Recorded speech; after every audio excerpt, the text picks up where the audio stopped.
All right. Hi, everybody. Hey, it's Friday, November 1st, 2024. It's also Dia de los Muertos. It's also the first day of American Indian Heritage Month. It's probably a lot of people's birthdays around the world. And it feels like it's kind of the beginning, the launch of the holiday season, right? Welcome to Fishtrap Fireside. Fishtrap Fireside is the monthly series for Wallowa County writers to read and share their work. And every month it's so cool to see this variety pack of what people living here are thinking about and writing down. A special welcome to all of you who may have never been in this building before or never been to a Fishtrap event before. Welcome. We're super happy to have you. And all of you folks out there in internet land who are watching at fishtrap.org or on Fishtrap's YouTube channel, we're happy to have you too. Okay. Here's how Fishtrap Fireside works. Each month we have 3 readers who get about 10 minutes to do anything that they want. You know, we get poetry, we get prose, we get sci-fi fantasy, we get nonfiction, it's all sorts of stuff. And so each month we try to have an example of all those things. I never really know what people are going to read, but I have a hunch. So this month, it's pretty cool. Now, when I'm going to read their names, and it takes a lot of courage to get up here, so give them a big round of applause. So when they get up here at the podium, they have all the confidence and know you're on their side. Ready? Jennifer Piper.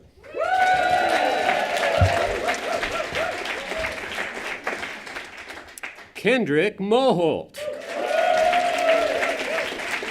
Right. And Adele Schott. Right. And then, so after their readings happen, we take a short intermission where you can go back here and see this lovely spread of cookies and fruits and vegetables and bubbly things and hot things. Fill up your cup. And afterwards, after about 10 minutes, we have an open mic. There are 5 open mic spots, and it's up to 5 minutes. They're short little tastes of what people are thinking about. Sometimes people scribble things while they are inspired by a reading and they want to share it. Other times people have prepared something in advance. So far, we have 3 people signed up in the open mic sheet. At the break, you can rush over there and put your name on there too. Okay, it's always fun. Before we get going, it's important to acknowledge that every month Fishtrap Fireside is sponsored by some folks. This month, it's the Kokanee Inn. That's right. Your base camp for adventure in Joseph, Oregon. Thought you'd appreciate that, Madeline. Yeah. Okay, let's get to our first reader here. I have a lot of things to tell you about later on, but let's get the show on the road. Watch this. Oh, yeah. This is Jennifer Piper's first time that she's read at Fireside, and she said that it's the first time she's read at Fishtrap since she was 17 years old, which was just a couple of years ago. But so that's pretty cool. You might know that Jennifer is the director at the Wallowa County Chamber of Commerce. She's also on the Fishtrap Board of Directors. And that's an important gig. And I realized that I have never at Fireside acknowledged Fishtrap's board. And if you give me 20 seconds, I think it's kind of important to do that. These are our volunteers who do the unglamorous work of Fishtrap, looking at budgets, financial statements, approving things. And they really do a lot. So I want to just say, besides Jennifer, our current board consists of Kate Forster, who's here, Veronica Warnock, who's here, Teresa Jelanova, Judy Wanschneider, Celia Harlander, Jeff Fields, Nadia Popino, and Elizabeth Oliver. Those folks really do a lot of work. Thanks, board. If any of you out there are interested in serving on the board or participating in Fishtrap in a volunteer way and any other way, we'd be happy to talk to you about that. Get in touch. Here we go.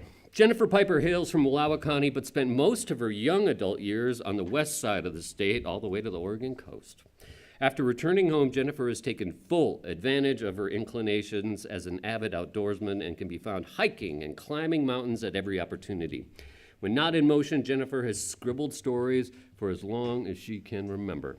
She refers to much of her past work as probably bad poetry, but these days, her writing frequently takes on more challenging themes, such as intersections of wealth, class, privilege, and power, and how these forces shape our understanding of opportunities and the spaces we occupy. Please welcome Jennifer Piper.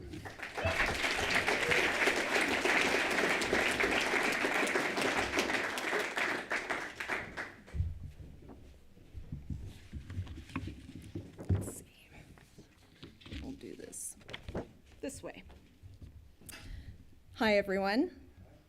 I am sorry to disappoint you, but we'll have to save my probably bad poetry for another time.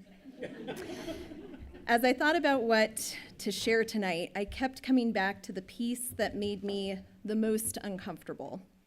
So that's the one I chose. Getting up here makes me a little uncomfortable, so I figure why not be really uncomfortable. This piece is actually what I wrote free form while struggling with what to write about for a class I took through Fishtrap last February called Writing About Money and Class Identity. Our own experiences make these topics so difficult, but they matter to me. For one, women are more likely to discuss topics like sex or death before touching the topic of money, so that needs to change.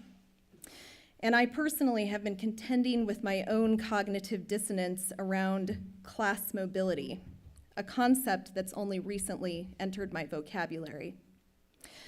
During the class, a comment was made along the lines of, I wish more white women would write about their experience of being white in this country. Challenge accepted. This piece is titled, Thoughts from a Privileged White Woman During Black History Month. I find myself wanting to write about the Dynamite Shack, the tiny 530-ish square foot structure I dwell in, rumored to have once stored dynamite in a nearby logging community before being hauled to town, plopped on a foundation over a dirt hole in the ground during an unknown year, though property sale records date back to 1888. It was then occupied by unknown persons until the structure was purchased by my grandmother for $11,000 on a credit card. The first and only house she ever owned, where even in that year of purchase, 1999, it did not have a working toilet. It was not a nice little house. It carried no charm or nostalgia, and yet I had a small but growing obsession with it. This house said something about me. It carried with it a story of an East Prussian World War II refugee, East Prussia being a place that no longer exists. A woman with not officially diagnosed schizophrenia who somehow carved out an existence, a shelter, a place where she just existed until she didn't anymore. I watched this shack become a burden to my mother, as did the hoard of trash and miscellaneous belongings my grandmother left her to contend with when she died. And yet, I wanted to buy it someday. I wanted to buy it badly. It was emblematic of something, of an inherited resilience, of my own drive to figure out how the, capital the, system works, of an ability to get incrementally closer to something. And so I did it. I bought it, I stripped it, I remodeled it, I made the dirt hole under the house into a real finished basement. I added a bathroom, plenty of working plumbing now. I replaced plastic bags in the walls with real insulation. I updated the electrical wiring, so one would never have to choose between operating a hairdryer and, say, the refrigerator at the same time. I made it beautiful. I made it into so much more of a home than it deserved to be made into. And now I want to talk about it. I want to write about it. But how dare I? This is Black History Month. Not granddaughter of woman who fled Russian soldiers when she was a teenager and nearly died of frostbite and other much more unspeakable horrors while her home burned and ceased to exist on any map, and she never mentally recovered month. That's not really the voice we're amplifying right now. I can already hear the loudly whispered, "There's so many people that had it harder than you did" comments. Yet I am proud of the story this shack represents. I am proud of my own story, even though I am so often told it's just not the right time, especially not when someone else is dealing with tragedy or injustice. And yes, I may be a woman, which gives me some marginalized person credibility, but I am still a white woman. I find myself participating in a diversity, equity, and inclusion class designed to help women like me understand how privileged we are. I attempt to complete a survey as part of pre-discussion work. The answer options for each question are yes or no. Survey question: do your parents have any college debt? My answer to this is no. Presumed meaning of answer no: my grandparents were wealthy enough to pay for my parents to go to college without student loans. Real meaning of answer no: my parents have no college debt because they did not go to college. I abandoned the survey. In the next class, I attempt to explain why I could not complete the homework, how I'm not sure if the box I've been put in is the one I belong to. The DEI instructor responds by sharing how she remembers her own struggles from college, how she dreaded asking her parents for more money.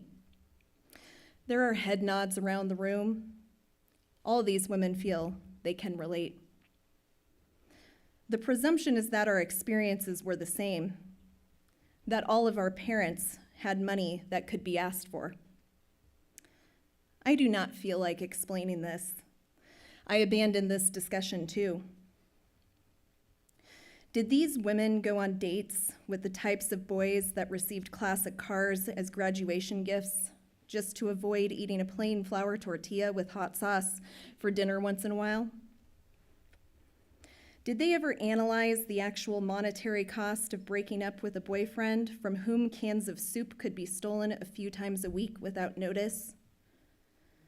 A boyfriend that needed breaking up with before he broke any more of their bones? I wonder about these things, while it also strikes me that I am now privileged enough to have the privilege of being educated about how privileged I am. I read an article this morning trashing a young white woman who was murdered by her boyfriend. The article was about how dead white women receive too much attention. While there is certainly something to be examined here, I find it hard to feel bad about the attention I may have received had I been murdered by the aforementioned ex. And yet, I find I do feel at least vaguely bad for not feeling bad about this. So how dare I write a story about the dynamite shack? A story about my white grandmother? How could I dare to write a story about me? A former colleague recently accused me of flaunting my wealth. While I was initially appalled, being perceived as having wealth to flaunt felt like accomplishment. Success against impossible odds is inspiring, but the incremental progress of our neighbors breeds resentment. How strange that I begin to relate to the affluent friend I had in college who felt he needed to manufacture pain through the tool of addiction to have proof of permission to create his art under the authenticity of suffering. Thank you.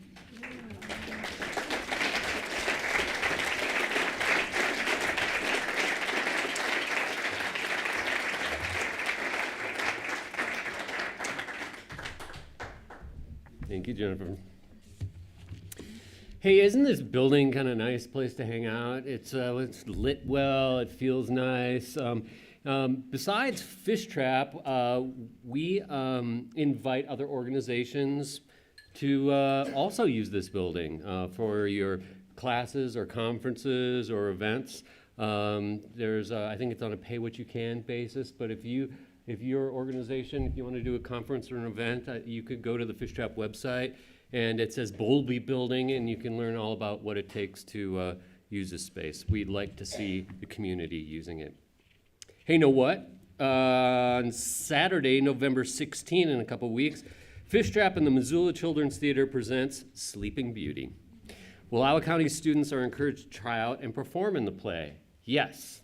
I think that some people have, as kids, performed in these Missoula Children's Theater, and we encourage you to do that. Auditions are November 11 at 4 p.m. at the Enterprise School cafeteria, and tickets for the show are available at fishtrap.org, or you can buy them at the door. All right, our second reader is coming up. Kendrick Moholt.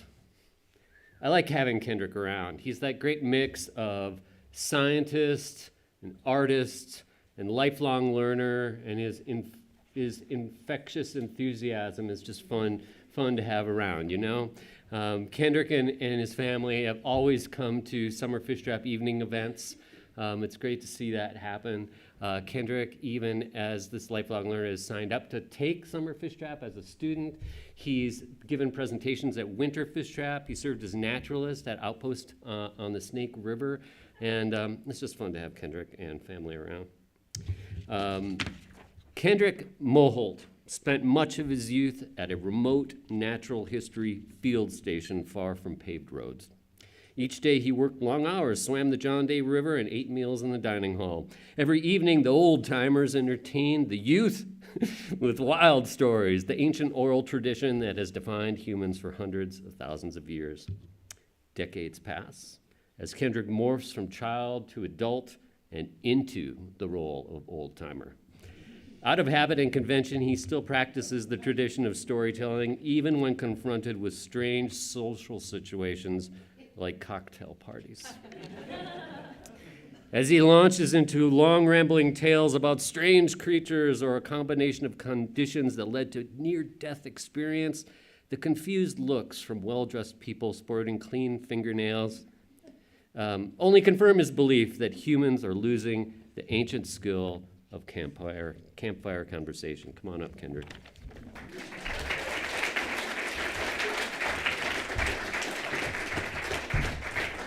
All right.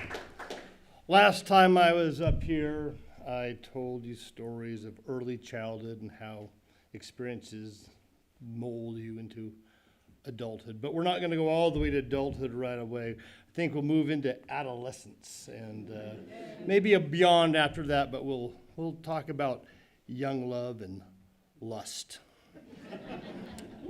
The good and the bad. The Teague's Dilemma.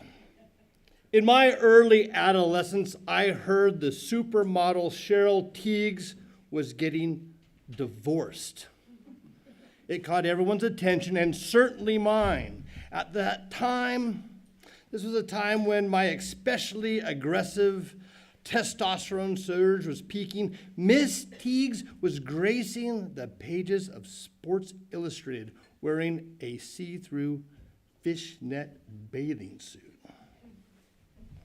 Though more into salamanders and slugs than organized sports, and living in a household that definitely did not subscribe to sports magazines, I had gotten a hold of a copy of that image. Maybe Time magazine or The New Yorker had reprinted the photo. Remember, this was long before the internet made images objectifying the female form an everyday experience for young men. In the 1970s, pimply-faced, obnoxious little brats had to work hard to find sexy girl photos. The only option was printed hard copy. In that long-lost era of my youth, a photo showing the faint color shift of nipples under sheer apparel was breaking boundaries and shocking the nation. I was in favor. It was a gutsy move that some called obscene, but Cheryl Tiegs was idolized as the perfect form, so perfect that any man would do just about anything to gaze upon her. The ultimate supermodel. To be able to be in the presence of this perfect woman was a thing that fired a boy's imagination and fantasies. Then the news. Tiegs was getting divorced. It was inconceivable that any man would give up the privilege of access, but the reports seemed to indicate the divorce was initiated by the husband. The man with the ultimate luck. The guy married the perfect supermodel with the swimming suit made of white strings. That guy was leaving her. To me, this became the Cheryl Tiegs dilemma. My teenage mind pondered the subject deeply. I wondered, would it be better to be in the presence of the most beautiful woman every day, but not be able to touch her regularly, or to be with a mere mortal woman and have access to her physically? Testosterone really is an evil drug. The horrible things quietly run through the mind of one under its intoxicating influence. Of course, there was no way to test the supermodel part of my question, but I still yearn to explore mortal women. In hindsight, after 40 years, in an exclusive pair bond with one wonderful woman, my question seems naive in the extreme. It has been a personal joke playing quietly, rattling around my brain, only inside the walls of my skull. As years went by, I accumulated data point after data point in favor of the ecstasy granted by contact with a loving partner. Slowly, I learned love wasn't equivalent or comparable to some mythical benefit gained by proximity to celebrity beauty or social status. As a young boy, only attaining full height at anything resembling popularity at the end of my adolescence, I was often snubbed by the popular cool girls. I realized the appeal of the supermodel or super popular girl was the appeal of attaching one's social status to a legend. Later, I would enjoy the company of kind, intelligent women and think, yep, there's another case in favor of mortal women over Cheryl Tiegs. At times, when relationships were rocky and affection was withheld, the ultimate data was collected. This is the stuff of deep depression.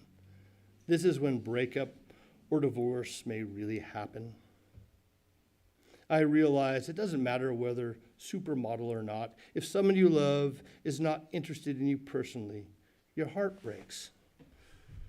Oh, poor Cheryl. I don't regularly think of her anymore, but I did search her name recently. Photos populated the computer screen, and there was the now tame fishnet suit, the shock value long diluted. The internet still relates to old Cheryl with objectifying comments on physical appearance. Shallow voices on the web proclaim over and over again, at age 70, she still looks hot. And then they report the former supermodel is on her fourth divorce. Oh, Cheryl. Oh, I'm sorry, old friend. Thanks for the lessons. I hope you are happy. All right.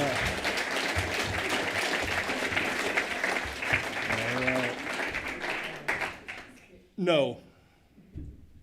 Our little writers group sits next to a creek in the shade of an old homestead black locust tree. We listen to stories Stories of lives of ranch wives in Hell's Canyon. We hear firsthand accounts of women who lived in this wild landscape of rugged bunchgrass slopes, water, and rimrock. Janie tells us of her life here and in other cowboy camps. I have a lot of men, she says with a wry smile. Matriarch doesn't even start to describe the kind, powerful, wise old rancher, writer, and local legend. Rural and intellectual are not oxymoronic terms. Janie looks at our little grove of cottonwoods and black locust trees and says, the words are floating around like ghosts. Decades of observation in this place have provided her with stories, but also a deeply felt knowledge. She is wise. To see the words floating, some ghost words, old friends, is the heart of a poet. Janie says, I am just a girl, but doesn't mean it. A woman who works with her hands and mind, outliving husbands and adversity while seeing life with her emotions. She is so much more than just a girl. She is an icon, royalty in her rural community. An infectious joy for wild landscapes floats around Janie, and we all smile as she continues telling stories in her clear, honest style. At the bottom of this deepest, most favored canyon, working as a naturalist for Craig's workshop, I am at home, in bliss, in a perfect time and place. I bask in dappled spring sunlight, strong women, a roadless land, new companionship based on an intellectual appreciation for our natural world. Then the perfect moment is taken from me by dark misogyny. A fine young poet sits in shorts with tan legs sculpted by miles she had walked in sturdy boots. Her words are normally flowery, in love with the world, but now in a firm, calm voice, she says no. Her meaning is undeniable. I freeze and look her way. She follows with the calm statement, I am not comfortable with this.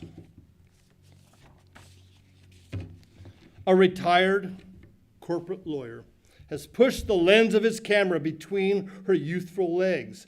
Most groups have one of these guys. This one is always grasping for the center of attention, interrupting to make silly look at me comments. Now he kneels, face hovering near the young poet's crotch, allegedly to photograph a lizard on the rock wall below the woman. This is a dominating, lusty excuse to push his face into the personal space of youthful beauty. We can all see the obvious truth. She has called him out. It should be enough.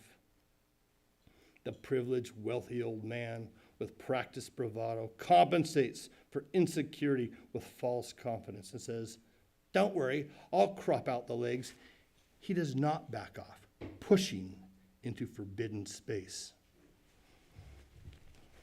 I feel heat flare in my face. A memory triggers and explodes. A memory of another time, another powerful woman, another beautiful wilderness, another rape. 40 years ago, I was hiking in grizzly bear country in perfect wilderness bliss. We left her alone with the tents because she was not feeling well. 2 men entered our backcountry camp while we were out for the day. That rape, 2 men with knives. That rape, my other friend with strong legs. Uncontrollable rage has returned. The violation, the lack of justice, the arrogance of men, all mix in an involuntary reflex, filling me with the adrenaline of war. I loudly say, no, I step forward. This one word covered in anger will be enough. Craig flashes to his feet. The desert bear aggressively barks, no. But the violation trickles and withers. The photo is taken while the abuser slowly, comfortably slithers away without retribution or reconciliation. The pale old man calmly looks across the group, retaining a practiced false confidence. Thin, white, greasy hair clings to strings to age spots over sunken eyes. His small, bony frame sits aloof behind a veil of wealth and gender. That is all he's ever needed to maintain a privileged status. Instead of saying more, I turn my back on the ugly scene, an exaggerated movement, an inadequate display to the shock groups of urban writers. I feel a dark, sticky shame from my lack of direct action, knowing my heavy boot and a smooth kick might have easily shattered ribs.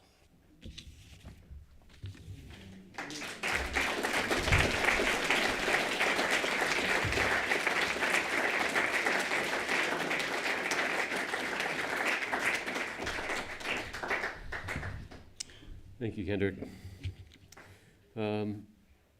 Have you folks all signed up for the Fishtrap newsletter that you get in an email, you folks out there in internet land? If not, I encourage you to do that.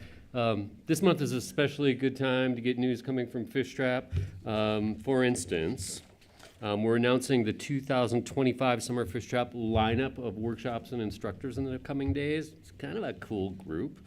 Note this. Applications for Summer Fishtrap scholarships and fellowships open on the 18th of this month and are open until New Year's Day. If you know somebody who would bloom with the Summer Fishtrap experience, encourage them to apply for a scholarship or a fellowship and come to Summer Fishtrap next summer. The big read is coming up this winter. The book this year is, it's a novel by Jess Walter, who lives up in Spokane, and the book takes place in early 20th century Spokane. It's called The Cold Millions. We're setting up, I think Wallowa and Union County schools so far have ordered over 500 free books that we're going to distribute to schools and libraries through the counties. And we'll have special events throughout January and February. And then in Winter Fishtrap is coming up in February, and we're tackling a big theme. It's what is the West? Have you thought more about that, Rich? Yep. We're going to have some great conversations. And then there are, every month, there are online and in-person events. You can find out about it all at fishtrap.org. Okay, let's get to our third reader. We've had some power readings tonight, and let's see what happens next.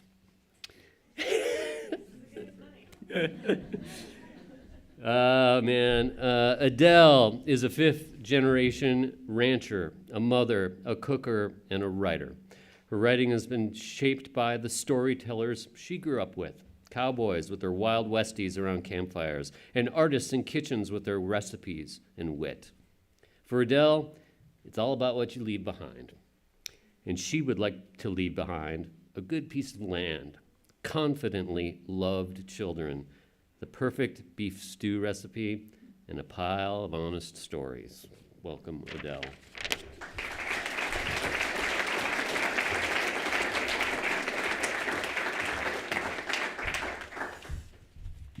Well, I thought going last would be a good thing.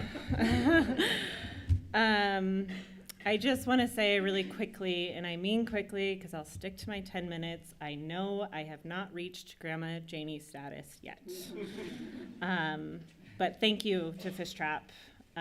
Your ability to continue to find writers in this community, both that we know are talented, as Kendrick, and that maybe like Jen and I just scribbled in our notebooks for a really long time before being asked to speak. And I also spoke in high school to Fishtrap, and then later they asked me again, and it was here that I learned that maybe my voice had some meaning. So seriously, thank you. I think I'm gonna stick to this accidental theme tonight. And I wanna read two pieces. This first one I wrote actually a few years ago. It's for my mom. A little shout out to her. She's with my kids because I've brought them before. And this is easier. So, for my mom. She sold her cows today. I heard her whisper, "Thank you," as the trucks pulled away. The young buyers were there, and she passed them the torch with a grace that I have only witnessed a few times in this life so far. They were all twinkly-eyed and eager, fresh ideas and brand new working gloves. So there may be rumors now that she was tired, burnt out, or broke. They may try and say that the demand for beef was too low or the price of hay was too high. They might say she gave up, sold out, or quit. They'd be wrong. There's this old hay field near the top of the hill behind ranch headquarters. Her granddad farmed it a long time ago, and the piles of rocks in the corners prove that it must have been quite an effort to get it done. The fence around it has fallen down now, and for the past few years, she's just been grazing it as part of the range pasture. But she'd like to put some seed on the ground, maybe dig out those old risers, irrigate, and graze it. She'd like to put some birdhouses on the tall rock jacks. And there's this bridge across the river, and the cows and wildlife won't cross it. If the cows would cross it, that reed canary grass on the other side could be managed. It just needs a little work. There's this old round corral on top, the upper ranch that she helped build. She logged the trees, she peeled the bark, and secured them into place. It's falling down now, and the dirt so perfectly torn up inside of it might like to be an orchard. There's this 2-year-old filly, a clone to her old roan mare, that needs started, a new rope that needs broken in, and a garden that will likely be tended. And then there's those fish in the river. She needs to show her grandsons how to catch them. She wants to take adventures with them and tell them all her grandmother's secrets and ways, while she can still see the world through their brand new eyes. Sometimes the needs of a cow can keep a girl from these kind of things. So that's where you'll find her, taking care of the land, the trees, the bugs, the birds, the fish, the grandbabies, and all the other wild things. She's making room in her own life for this vast list of plans, sure, but really, she's making room for me, her daughter, the 5th generation to take care of this little piece of land and get to travel behind a cow with her own brand on her hip. She could have waited till she was too old for the work, maybe another 40 years or so.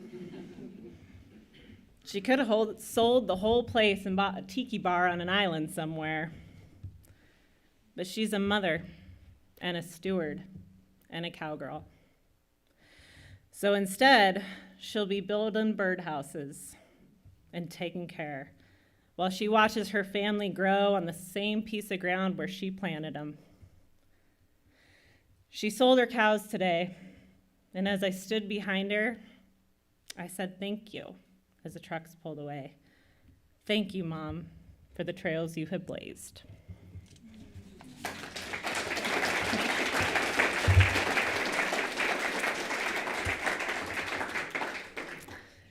My 2 goals whenever I've been reading is not to cuss or cry, so I think I'm holding strong so far. This next one is my very first attempt at trying to write a cowboy poem. I am not a bad cowboy. No, really, I'm not. I'm a far better cowboy than a woman, by a long shot. To be a good cowboy, you just follow the cow. But to be a good woman, well, boys, I still don't know how. Here, let me tell you about my day. Then maybe you can see what I'm saying after all, since it took a man to explain it to me. The brand inspector is always early, and I am rarely on time. I hate to keep a good one waiting, so on the morning he said he'd be there at 8, I got up at 5:45. I was at the tack room with a headlamp before the sun made its debut. I looked ahead for my horse when I noticed the gate to the catch pen was askewed. No matter, I thought, this good steed of mine, he likes me enough. I'll head down the draw. He'll come running to pick me up. I overestimated this bond, as when he caught sight of me at bobbing light in the dark, he ran off, kind of like my kids do when it's last call at the park.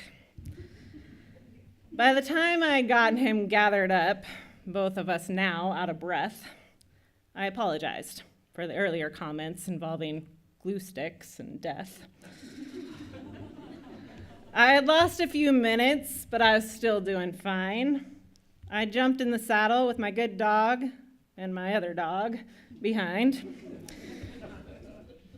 And we found the steers pretty easy, got them gathered, and then, with only 5 tries or so, we made it around the drift panels and into the pen. Now, solitary sorting can be a little tricky, awkward at best. Like dancing alone, you just gotta forget about looking cool and put your moves to the test. A pocket full of throwing stones and a long stick helps too. And at least there's no one there to yell, "I said that one, not that one," when you let the wrong black cow through. So, in mere moments or more, I'd managed to pick out the heaviest of the lot and put them in the alley where I had backed up the trailer on the first shot. I checked the time on my phone, and it was official. I had won. I had finally out-earlied that old son of a gun. As I sat there waiting, it suddenly felt wrong. I must be missing something. It's unnatural to sit for so long. I decided I could make his job easier if I drew up each brand, the location, the number, the address, and whether it was a sir or a ma'am. I heard the dogs bark, and just before I caught sight of his hood, I checked myself in the mirror. I looked pretty, not bad, pretty good. I gave old Jim the notes, then sat back as he looked for verification, and I thought about those cattle, how long I had had them, and all the risks I had taken. I had bought them and grazed them and kept them healthy until I took them 10 at a time on 10-hour days just to be humanely killed. Each box of beef was then delivered by me, 50 pounds at a time, door to door, around my sweet community. And I had trained that black horse I was riding, had him since he was 4. And my good dog had my instructions. The other one would be getting more.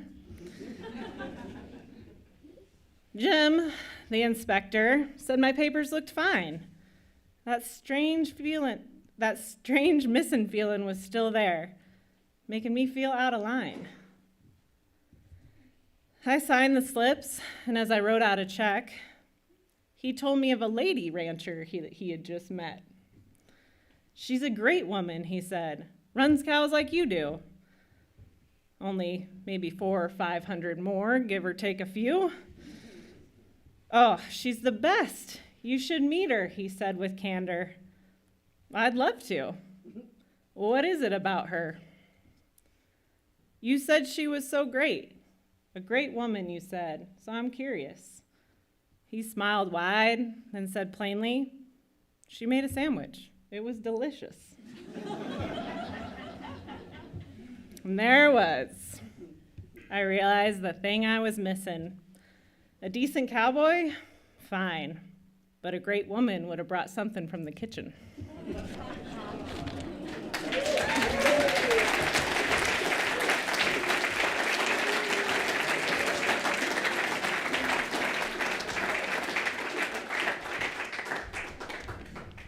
Thank you, Adele. Wow, that was a triple header of powerful stuff.